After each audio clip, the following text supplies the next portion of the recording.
우리 본문으로 돌아가서 많이 읽겠습니다. 이론적으로 우리가 한번 보겠습니다. 173페이지 중간에 물질관계. 하나님 감사합니다. 173페이지 4강이 아버지 하나님 물질관계 생명단계의 아버지 말씀을 전하고 또 은혜를 받는 시간입니다. 우리의 영을 열어주시고 영을 성장시켜 주시고 이제는 우리가 하나님을 보는 자로 대면하는 자로 내 말로 깨달은 자로 음성을 듣는 자로 우리 하나님 우리를 세워 주시옵소서. 예수 그리스도 이름으로 감사하며 기도드렸습니다. 아멘. 173페이지 물질관계. 물질관계에 있어서 생명단계에 깊숙이 들어가 있는 사람들은 먼저 자신의 소유물을 많고 적음에 연연해 하지 않는다.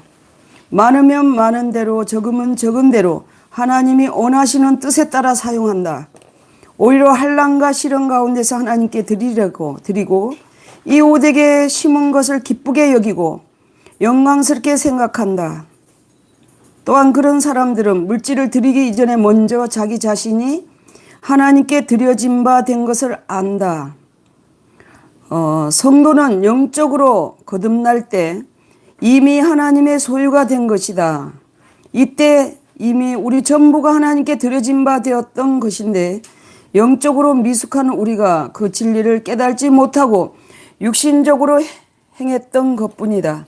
그러므로 우리가 이제 생명 단계에 들어가 우리 자신과 우리의 소유물에 대한 가치관이 올바르게 정립되어 감에 있어서 하나님과 사람 앞에서 물질을 사용할 때 먼저 나 자신이 드려진 바 되었다는 사실을 바르게 알고 마음판에 새김으로 우리의 전 생애가 하나님의 뜻에 합당한 삶이 되어야 할 것이다. 할렐루야. 이렇게 해서 물질관계 생명 단계를 마치고 175페이지 제5장 영성적 대인관계입니다. 이제 책에 중요한 것이 물질관계라면 또 대인관계도 아주 중요합니다. 그래서 본능 단계가 있다. 본능 단계란 사회생활에서 사람을 대할 때 인간의 본능적인 모습, 감각적이고 자기중심적인 모습이 여과 없이 그대로 나타나거나 또는 사회의 일반적 윤리 개념이 묻어나오는 삶의 단계를 말한다. 본래 인간은 태어나 성장하면서 육체가 발육되고 감정과 이성이 발전해 가는데 이런 것은 모두 본능적이고 일반 윤리적인 토양에서 형성된다. 이것이 주의를 기울여야 한다. 예, 우리가 성장하고 또 어른이 되어가는 그 과정 모든 것은 본능 단계고 일반 윤리다. 윤리로 그렇게 크지 말라 그래도 커야 되고 자라지 말라 그래도 자라나야 되고 어느 때인가 보면 성장해서 어른이 되어 있어요. 그렇죠? 고등학생들을 보면 제가 지금도 생각하는데 어른들이 제가 고3 때 그러더라고. 야, 참 좋을 때야 막 그러는 거예요. 근데 고3 때 얼마나 고민이 많아요. 대학도 들어가야 되고 공부하느라고 정신이 없고 막 힘들고 막 그런데 보면서 참 예쁠 때라 그러고 막 우리도 저런 때가 있었지. 참 좋을 때야 막 그래서 난 그게 무슨 말인지 이해가 안 됐어요. 왜 저런 얘기를 하는가. 우리는 아주 골치 아파 죽겠는데 지금. 앞으로 진로도 그렇지 시험도 봐야 되지. 밤새워서 공부하고 막 짜증나고 힘들고 죽겠는데 좋은 때야 막 교복 입고 다닐 때 막 그렇게 부럽다 그런 거예요. 그때 우리가 이제 그렇잖아요. 대학 막 들어가려는 그러니까 그분들은 한 40대니까 그 얘기를 듣고 지금도 그거 생각이 나요. 그래서 지금 고등학생들을 보고 대학생들을 볼 때 그런 얘기가 안 나오더라고. 그게 나는 이해가 안 됐어요. 왜 좋다 그러는지. 근데 이제 제가 이제 그 나이가 됐잖아요. 우리 40대들이 있는데 참 저들의 그 나이의 시각에서도 여러 가지 생각할 게 많거든요. 고민할 거 많고, 그죠? 우리보다 더 많을지도 몰라, 저기 지금 20대들이. 우리 지금 신학교 4학년이나 20대 두 분이 더 많은 것을 구상하고 생각하고 염려하고 걱정할 수도 있어. 육신적으로. 그 영성의 기본 과정 왔다는 자체가 너무 저분들이 행복한 사람들이에요. 하나님이 뭔가 하여튼 보시기에 아름다운 것이 있었기 때문에 영성 훈련의 기본 과정에 하나님이 보내신 것 같아요. 지금은 여러분들이 몰라요. 나중에 장성해서 영이 성장돼서 사람이 되고 보면 야, 우리 하나님이 나를 이토록 사랑했구나. 왜 어떤 모습으로 나를 이렇게 사랑했던가. 제가 지금 다시 돌아보는 거예요. 아, 그나마 내가 젊은 시절에 아버지를 위해서 이렇게 살라고 애를 썼더니 우리 하나님이 나를 이렇게 영성의 물에 여기 갖다 놓고 야, 여기서 이걸 배워갖고 이렇게 사람이 되고 생명이 여기밖에 없다. 생명으로 사는 길을 나를 길을 열어주셨구나. 그 모든 되어진 일이 다 아버지의 손길이더라고요. 지금 보니까. 박철수 목사님은 우리 행보가 된 것도 하나님의 손길이더라고요. 하나님이 해주신 거지. 어떻게 우리 박철수 목사님 우리 큰 행보가 되었을까요? 그것부터 아로니안 사건이야. 생각을 하면, 심리로 돌아가면 있을 수가 없는데 우리 하나님 그렇게 만들어 주셨어요. 우리 박철수 목사님을 우리 큰 행보로 만들어 주신 분도 우리 하나님이시에요. 그래서 제가 우리 행보가 안 됐으면 저 같은 사람이 미꾸라지처럼 저 세상에 가서 10년을 돌아다니다니까요. 얼마나 그렇게 헤맸을까요? 제가 이제 아는 것은 젊어서 내가 주님을 위해 살았지.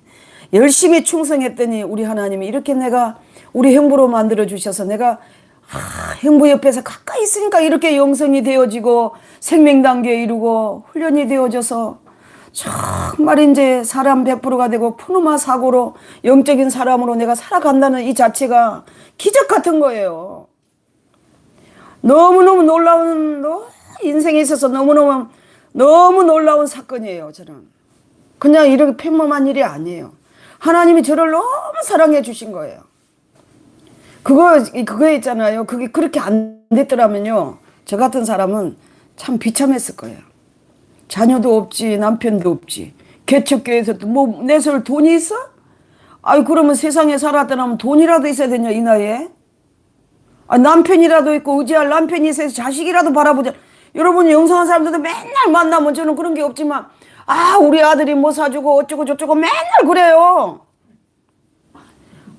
뭐 우리 아들이 어쩌고 저쩌고 막 매일 남편이 어쩌고. 항상 육신의 사람들은 그거밖에 더 있어요. 이제 나이 들고 늙으면 아들 자랑, 남편 자랑, 형제간 자랑, 돈 자랑밖에 더 있냐고요. 그런 게 없었으면 얼마나 비참해. 없는 사람은 얼마나 불쌍해. 어떤 사람은 그러더라고. 김미수 목사 불쌍하다고. 근데 전혀 안 불쌍해요. 저는 너무너무 하나님 안에 있으니까 누구보다도 행복하고, 그 걸리는 게 없잖아. 그 육신에 일륜이 없잖아. 남편도 없고 자식이 없으니까. 그런데 뭐 매일 게 없어. 오직 하나님께. 그러니까 생명에 그게 머무는 거예요. 생명에 있는 거예요. 그러니까 우리 육신의 것이 없어지면 없어질수록 더욱더 생명의 단계에 이르기가 쉽다는 거예요. 재물이 많고 뭐 할 게 많아, 뭐 자녀도 많았고 신경 쓸 게 많아. 목사님, 그렇죠? 애들 신경 쓸 게 많아. 인륜이 많아서 자식 보살펴야 돼. 다 우리 몸이 가야 되고 정신이 가야 되고 마음이 가야 되고. 남편 있어봐요.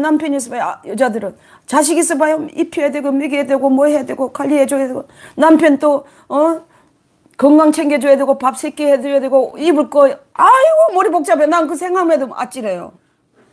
그래서 하나님 나는 안 줬나 봐. 머리 아파.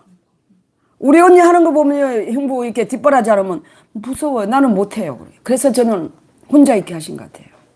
아주 단조롭잖아. 신경 쓸 게 없는 거예요.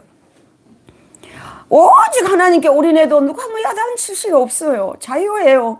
너무 좋아요. 기쁘고 감사하고 행복해요. 에? 여러분, 육신의 것이 많으면 많을수록 우리는 그쪽으로 많이 치우치게 돼 있는데, 없으니까 더욱더 하나님께로만 생명의 그곳에만 있게 하니까 하나님이 더욱더 많은 것을 보여주시고 체험시켜 주시고 그 나라의 것을 많이 저에게 가르쳐 주시는 거예요. 제가 막 자식이 한 10명이 됐다 보세요. 남편이 있다 보세요. 제가 이렇게 올인하겠어요? 못합니다. 없어요, 육신의 것이. 뭐 재산이 많아도요, 또 그것도 너무 머리 아픈 일이에요. 돈 관리하려면. 안 그래요? 집이 몇 채 돼 보세요? 나 지금 생각하니까 머리가 아프더라고. 아, 내가 집이 막 몇 채고 아파트가 몇 채면 전세 빼야지 뭐 해야지 그런데 쫓아다녀야 돼. 안 할 수가 없는 거예요. 매일매일. 우리 빌딩 있을 때 그랬거든요. 다 겪어봤어요. 30대에 건물 지어가지고. 온룸 투룸이 20개가 있었어요. 이만한 박스에 열쇠가요 하나였어요. 그거 관리만 하려면 정신이 없어요. 목회 못해요. 그래서 내가 그랬어요. 아버지 이거 팔아달라고. 내가 부동산 하게 생겼냐고. 공부 실컷 해갖고 대학원 졸업해서 목회, 하나님 일하려고 공부했는데 이 빌딩 줘갖고 내 부동산 되게 생겼어요. 내가 그랬어요. 아버지 내가 이 열쇠 갖고 온룸 투룸 20개 관리해보세요 여러분. 복덕방 되지. 다 알아요. 막 한 달 있다 나가고 어떤 때는 짐도 안 빼고 뭐 2달 있다 나가고 온룸 보세요. 6개월에 나가고 한 달에 뭐 2년인데 2년 만에 잡니까 그냥 뭐 백지 발라지 뭐 한번 이사 가는 것도 저 우리 이교 목사님 몇 달을 갖고 저 혼자서 싸고 막 수요 예배도 못 나오더라고. 여러분 이 육신의 것들을요 없으면 없는 대로 더 하나님께로 가는 길이 쉽기 때문에 생명으로 살기가 좋다는 거예요. 너무 욕심이 부리지 말아야 돼. 이쪽 거 심리의 거 이거 풀어야 돼. 할렐루야. 영성적인 대인관계. 많은 그리스도인들이 일반 윤리적 토양에 의해서 형성된 가치관으로 신앙생활을 하고 있기 때문에 신앙생활을 불충족되는 삶의 부분을 채움받기 위한 수단이나 방편으로 인식하고 있기 때문에 신앙의 본질적인 부분, 영혼의 문제, 성령님과의 언어한 교통, 성도의 영적인 교제 등에는 전혀 관심이 없고 성경 말씀을 제 눈에 안경처럼 본능적 육신적인 눈으로 바라보는 무지를 드러내게 되는 단계이다. 본능적으로 대인관계를 한다는 거죠. 가로 1번 본능 단계에서의 성결 가치가 무엇인가. 동그라미 1번 본능적인 가치관의 지배를 받고 있는 자신을 발견하라. 네, 내가 본능적으로 지금 대인관계를 하고 있는지 자신을 발견해야 돼. 사람은 누구나 인간의 본능적 모습을 가지고 신앙생활을 시작한다. 사람에 따라서 본능적인 모습이 나타나는 정도의 차이가 있을 뿐이다. 그러므로 누구든지 신앙생활의 초보 단계에 있는 사람들은 자신이 본능적으로 혹은 육신의 욕망을 따라서 살고 있다는 사실을 교묘한 마음으로 받아들이고 인정해야만 한다. 내가 이것을 알라 말세에 고통하는 때가 이르니 같이 있겠습니다. 사람들은 자기를 사랑하며 돈을 사랑하며 자긍하며 교만하며 해방하며 부모를 거역하며 감사치 아니하며 거룩하지 아니하며 분역하며 온통함을 풀지 아니하며 참수하며 절제하지 못하며 사나우며 선한 것을 좋아 아니하며 배반하여 팔며 조급하며 자고하며 쾌락을 사랑하지를 하나님 사랑하는 것보다 더하며 경건의 모양은 있으나 경건의 능력을 부인하는 자니 이 같은 자들에게서 내가 돌아서라. 디모데후서 3장 1절. 이 말세지 말에 있어지는 우리의 육신성을 드러낸 것입니다. 사람이 거의 다 그렇다는 거예요. 우리의 모습을 한번 봐야 됩니다. 이 말씀을 통해서 나는 어디에 속하여 있는가. 내가 잘되고 내 자식이 내 가족이 잘되고 복받기를 원하는 것들은 모두 육신적이고 본능적인 가치관에서 기인되는 것들이다. 모든 인간은 다 복받기를 좋아해요. 복받기에서 예수 믿어요. 복받기에서 목회도 해요. 육신적인 본능의 가치관이에요. 이런 단계에 있는 사람들은 물론 기도를 해도 나와 내 가정의 육신적인 축복과 안녕을 위한 기도 외에는 더 이상 할 수가 없다. 그래서 그 하나 육신적인 축복을 놓고 기도하는 그것이 어떻게 영적으로 돌아가면 하나님을 머심으로 부리는 것이다. 내 욕망을 채우기 위해서 나를 위해서 아버지 앞에 심부름꾼으로 모습으로 부리는 거죠. 그죠? 따져보면 들어가면 그렇죠. 하나님 이거 해주세요. 우리 자녀가 좋은 대학 들어가게 해주세요. 하나님 집도 사게 해주세요. 직장도 좋은 직장을 들어가게 해주세요. 하나님 물질을 주세요. 이 모두가 하나님을 심부름꾼으로 부리는 것이다. 나의 욕망을 채우기 위한 하나님을 모습으로 부리는 것이다 했습니다. 동그라미 2번 본능적인 가치관의 실상을 이해하고 거기서 벗어나기를 기도하라. 본능 단계에 있는 사람들의 생각과 말 속에는 불신과 엉망, 불평등이 많은 부분을 차지하고 있어서 진리가 머물러 있을 수가 없다. 그렇기 때문에 그러한 사람들은 쉽게 악한 영의 지배를 받아 행동하게 된다. 물론 자신은 평상적으로 생각하고 행동한다고 말하고 싶겠지만 정작 자신이 마귀에게 속고 있다는 사실을 모른다. 우리가 영적으로 깨어있지 않으면 내가 마귀한테 속혀 있는지 마귀가 나를 장난치고 있는지 아무것도 알 수가 없어요. 그래서 방언기도를 많이 하면 알아져요. 방언기도를 많이 하면 깨달아져요. 본인이 알아지는데 저 같은 경우는 알아지더라고요. 아버지가 알게 해주시는 거예요. 그래서 방언기도가 필요한 거예요. 육체적으로 고통이 오면 그 고통의 의미가 무엇인지를 생각할 볼 필요가 없이 반사적으로 고통을 줄 사람에게 그대로 갚는다. 이것이 본능적 가치관에 가진 사람들의 실상이다. 그 원수를 갚잖아요. 오늘날 교회가 시끄러운 것은 이와 같이 신앙생활을 하면서도 조금도 변화가 없이 본능적인 대인관계의 수준에 답습하고 있는 사람들이 많기 때문이다. 우리 스스로가 자신을 돌아보자. 괜히 수근수근 하는데 기가 솔깃해지고 남을 비난하는 모임에 내 마음이 끌리고 그렇게 남을 비방하고 나면 왠지 야릇한 쾌감을 느끼지는 않은지, 이웃을 걱정해주는 척하면서 이웃의 허물을 이야기하여 은근한 즐거움을 맛보고 있지는 않은지, 이웃의 아픔을 위하여 진실한 마음으로 눈물을 흘리며 기도하고 돕고자 하는 마음보다는 반사적으로 나는 그렇지 않다는 자기 의한 속에 빠져 육신적인 안락을 만끽하고 있지는 않는지, 자신의 생각과 마음을 다스리지 못해 외부에서 닥쳐오는 환경에 그대로 반응하여 지체들의 마음을 펴내고 있지는 않은지. 물론 장성한 사람들에게도 이런 부분이 있을 수 있다. 그러나 장성한 사람들이 초보 단계에 있는 사람들과 다른 것은 이와 같은 육신적인 부분이 자기 속에서 나타날 때 그것이 처리받아야 할 부분인 것을 깨닫고 안타까운 마음을 가지고 기도한다는 사실이다. 예, 기도한다는 사실입니다. 우리가 본능적인 사람과 우리의 차이점은 그런 것이 보여질 때 하나님께 고백으로 올려드리고 기도한다는 것입니다. 반면 본능적 대인관계에 머물러 있는 사람들은 그러한 자신을 보는 눈이 없기 때문에 자신의 부끄러움도 모르고 본능적으로 생각하고 행동하게 되는 것이다. 그러나 문제의 핵심은 이 문제에 있는 것이 아니라 문제를 바로 알고 깨달아 그 수준에서 빨리 벗어나기를 위하여 기도하는 데 있다. 성령님의 처리하심이 자신을 내맡기고 그분 앞에서 진실해질 때 이미 성령님께서 자기 속에서 일하시고 있는 것을 발견하게 될 것이다. 가로 2번 속히 윤리 단계로 나아가야 된다. 지금 본능 단계는 뭡니까? 우리가 나이가 1살, 2살 들어가면서 성숙해지고 어른이 되어지는 거 본능적으로 가만히 있어도 그냥 이렇게 커가는 거예요. 그럼 본능적인 단계에 있으면 마귀의 장악을 당하기가 쉽다. 그래서 빨리 그 단계에서 벗어나야 돼요. 가로 2번 윤리 단계로 나아가자. 형제들아 내가 신령한 자들을 대함과 같이 너에게 말할 수 없어서 육신에 속한 자 곧 그리스도 안에서 어린아이들을 대함과 같이 하노라. 내가 너희를 젖으로 먹이고 밥으로 아니하였노니 이는 너희가 감당치 못하였음거니와 지금도 못하리라. 너희가 아직도 육신에 속한 자로다. 너희 가운데 시기와 분쟁이 있으니 어찌 육신에 속하여 사람을 따라 행함이 아니리요.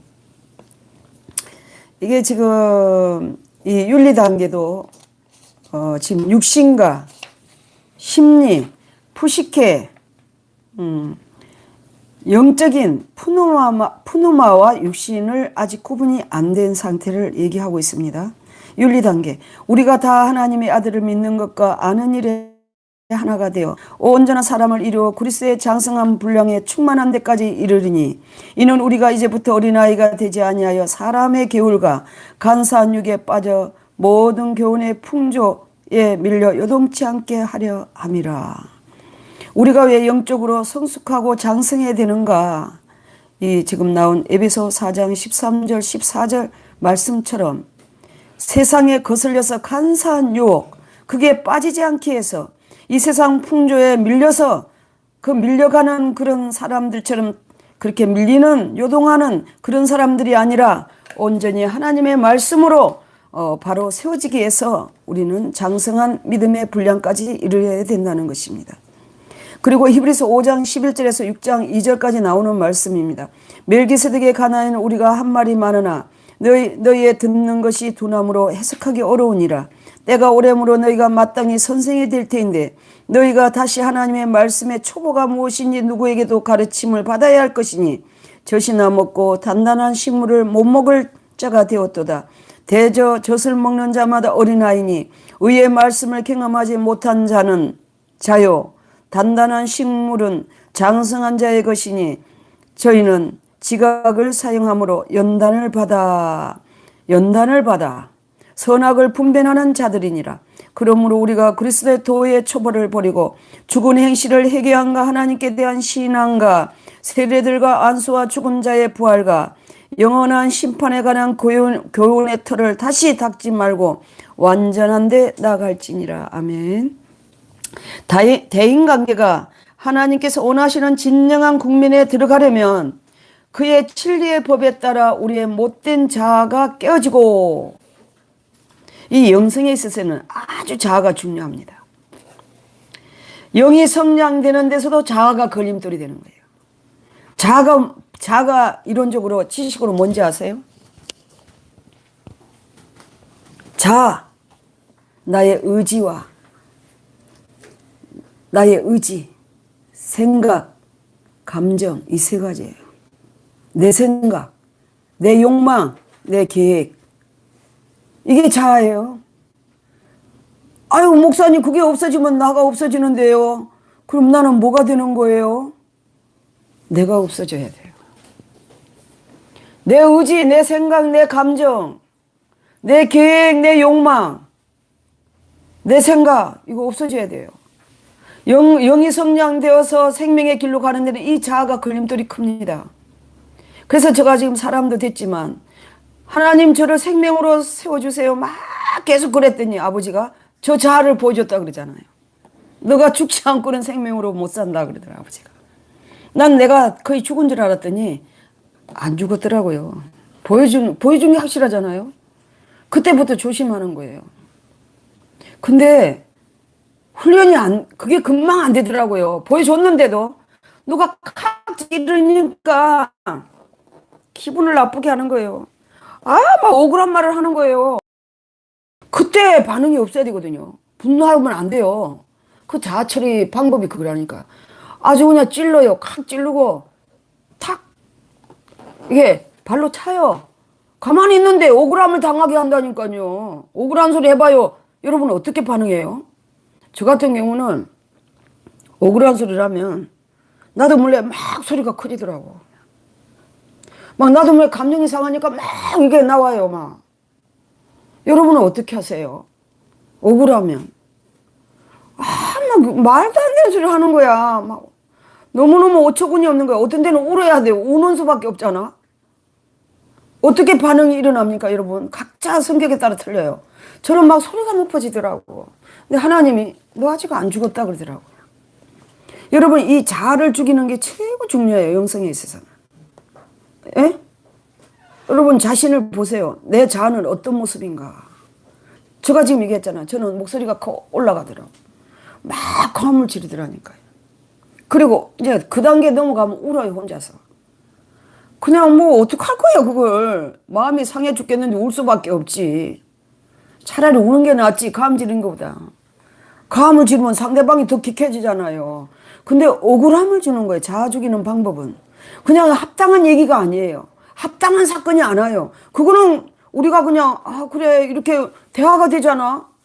원인과 결과로, 인과율로, 육과 원칙에 대해서 이게 대화가 되는데 자아 죽이는 법은 그런 게 아니라니까요. 그냥 누가 와서 탁 때려버려요. 잘 들어보세요. 억울하게 해버려요. 엉뚱하게 그냥 마음을 상하게 해버려요. 감정이 상해요. 대꾸도 할 수 없게 만들어버려요. 여러분 그런 사건을 맞이해봤죠? 우리 살다 보면 그런 일이 있잖아요. 그냥 엉뚱한 일이 벌어지는 거예요. 부부간에도 마찬가지잖아요. 실상은. 나는 이렇게 섬기고 있는데 그냥 엉뚱한 소리 해봐야 남편이 얼마나 억울하겠어요. 분노가 나지. 그 속병이 있잖아, 우리 한국 여자들이. 이 속병이 있는 건 뭐예요? 말도 못하니까. 이 속병이 있는 것도 자아 처리가 안 된 거죠. 여러분, 자아를 죽여야 된다. 내가 죽는 법을 여러분, 어떻게 하면 죽을 것인가? 하나님께 고백하지 않으니까 안 되더라고. 가르쳐 줬는데도 내가 안 되더라고. 그래서 아버지 앞에, 아버지 나 자아를 죽여주세요. 나를 죽여주세요. 자아가 죽어야 됩니다. 어떻게 죽을까요, 아버지? 그 방법을 또 찾아내야 돼, 아버지 앞에. 고백해서. 아버지가 가르쳐 줘요. 야, 너는 이렇게 하면 되겠다, 이렇게. 봐, 내 자아가 어떤지 난 몰랐거든요. 여러분, 여러분의 자아를 다 알아요? 저는 저 자아를 하나님 보여줬기 때문에 알아요. 나는 분노하는 게 내 자아더라고. 여러분은 어떤 모습인지 나는 모르죠. 근데 하나님이 보여주면 알아요. 저는 보여주셨어요, 하나님. 너가 생명으로 그렇게 살고 싶으냐? 첫 번째 생명을 살리고 두 번째 내 자아를 죽여라. 내 자아를 보여줬어요. 아, 내 자아는 이거구나. 나는 앞으로 헬기를 부리면 안 되겠구나. 내 그래.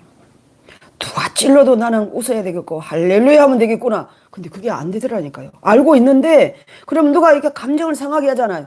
할렐루야 감사합니다 이러면 돼.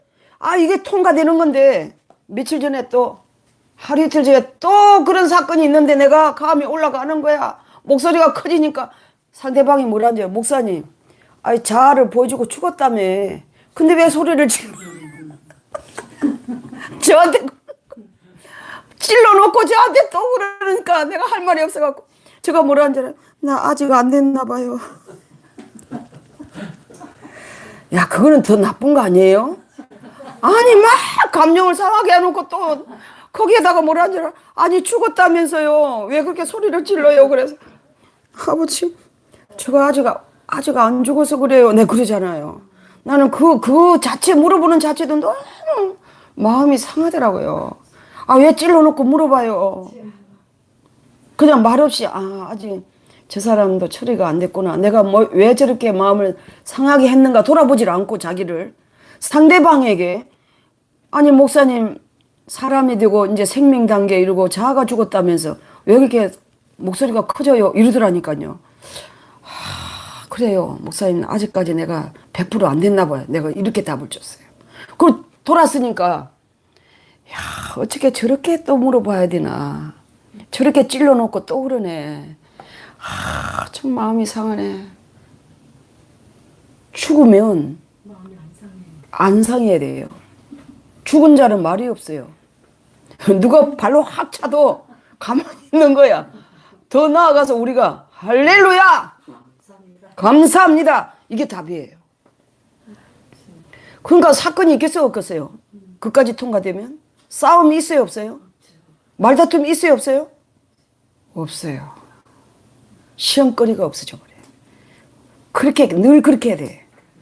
될 때까지 계속 될 때까지 훈련해야 돼. 우리는 이 자아 죽이는 훈련이에요. 영성 훈련은 기본 과정부터 지금 나를 죽이는 거. 그거 어떻게 한다고?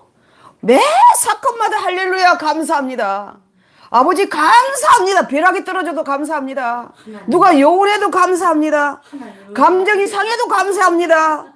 아버지 감사합니다. 왜 이런 일이 나한테 열렸을까요? 그냥 혼자 가서 어떤 사람은 막 토하더래요. 누구한테 공격을 당했겠죠? 감정이 상했겠죠? 분했겠죠? 근데 그 사람 있으면 얘기를 안 해. 그 혼자 가서 막 토하더래. 그것도 아직 처리가 안 된 거죠? 그냥 우리는 제가 보니까 제일 자아 처리 빠른 방법은 그냥 분노하기 전에 할렐루야! 이러면 돼요. 아버지 감사합니다 이래버리면 끝나는데 그 훈련이 그렇게 안 되더라고 제가. 그게 안 되는 거예요 잘. 여러분 실전에 한번 들어가 보세요. 되나 안 되나. 되는 사람 저한테 전화 좀 주세요. 좀 배우게. 정말이에요. 제가 그렇게 하고 강의를 했는데 그 다음날 실전이 딱 오는데 언제 내가 그랬던가 소리가 올라가는 거야. 막 마음을 억울하게 하는 거예요. 말하는 단어마다 막 마음을 상하게 하고 엉뚱한 말을 하고 마음을 막 상하게 하고 찌르고 아우 막 어떻게 못하는 거야. 막 목소리가 올라가는 거야. 막 핏대를 또 세우는 거야. 올라가다가 딱 올라가다 아니 이게 아니지 또 내가 왜 또 이렇게 살아났지 내가 이랬어요. 그리고 딱 뜨끔하고 정지를 합니다. 그러면 저쪽에서 상대방이 저 목사님이 이제 좀 깨달았나 보다 그러면 좋을 텐데 목사님 다 죽었다면서 왜 또 그렇게 목소리가 커집니까? 이래요. 야, 난 그것도 참 잔인하다 생각해요. 그러면 안 되잖아요. 찔러놓고 아프게 해놓고. 에? 그러면 상대방이 그렇게 감정이 상해서 그러면 목사님 제가 좀 마음을 아프게 해서 미안합니다. 이래야지. 아니 자가 죽고 죽었다면서 왜 감히 소리가 커집니까? 이거 자체가 문제잖아요. 잔인하다. 저렇게 할 수가 있을까? 아프게 해놓고. 그래서 내가 대답을 했 저 아직 안 죽었나 봐요. 내가 그랬어요. 이게 참 처리 어려운 문제가 자하더라고요. 제가 지금 그게 있어요. 그게 머물러 있는데 어떤 때는 죽었다가 어떤 때는 분노했다가 어떤 때는 아버지 이게 뭡니까? 아버지 뭡니까? 왜 이럽니까? 마음이 상합니다. 아픕니다. 왜 이런 일이 사건이 터졌습니까? 이렇게 물어봐요. 그 다음 단계로 넘어가는 것은 할렐루야 감사합니다. 최고 좋은 답이에요. 여러분도 그렇게 실제가 되기를 바랍니다. 저도 지금 그렇게 그 문제를 놓고 모든 것을 내려놓고 할렐루야 하나님 감사합니다로 지금 훈련을 하고 있습니다. 여기서 1, 2단계로 빨리 넘어가야 되는데 중간에 보면 지금까지 신앙생활을 하면서도 생활 속에서 하나님을 인정하지 않고 본능적으로 살아왔던 삶에서 벗어나서 하나님의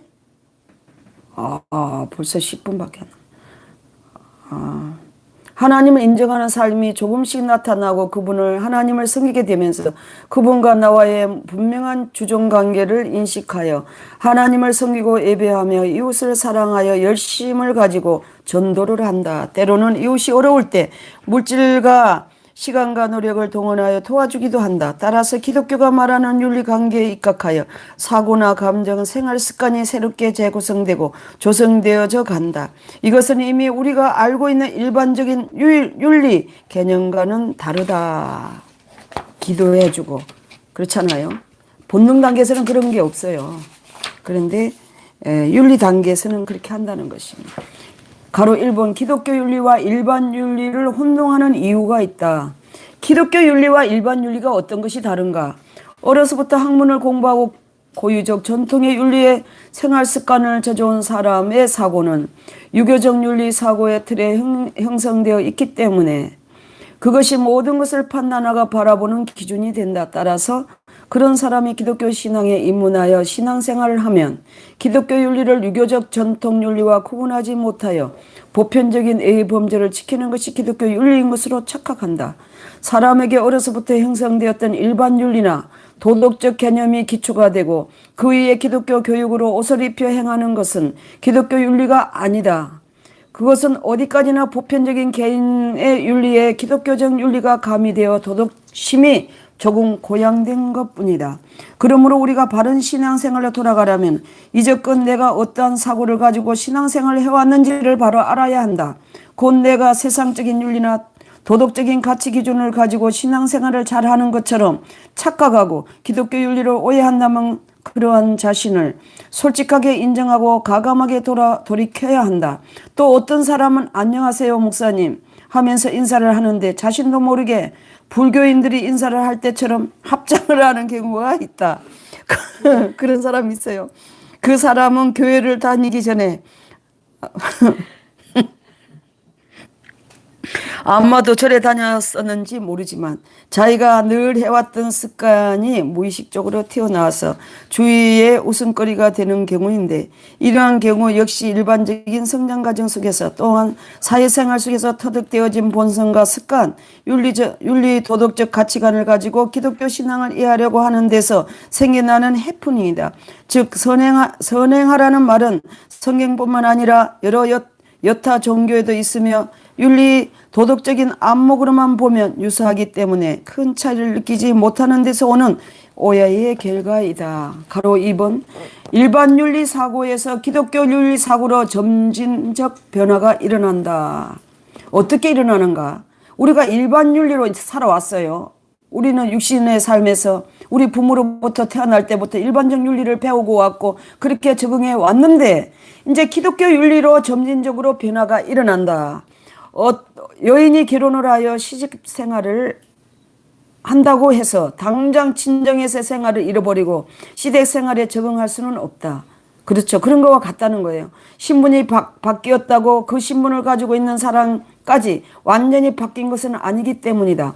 물론 궁극적으로 그 신분에 맞게 변화된 삶을 살아야 한다. 몇십 년 동안 정들면서 살아왔던 친정집의 언어, 습관, 풍습, 감정과 같은 것들은 시집의 삶을 살아가면서 아이를 낳고 새로운 삶에 적응하면서 자신 스스로가 그 삶의 가치를 부여해가고 맛을 느낄 때 없어져 간다. 그것과 똑같은 것이라. 내가 시집생활을 하면서 친정을 잃어버리고 그 습관, 풍습, 감정을 이제는 다 내려놓고 시집의 그 풍속을 따라 사는 것처럼 우리가 윤리로 일반 윤리로 살아왔던 것들이 기독교 윤리로 그 속에서 살면 그것들이 없어지고 변화가 일어난다는 것입니다.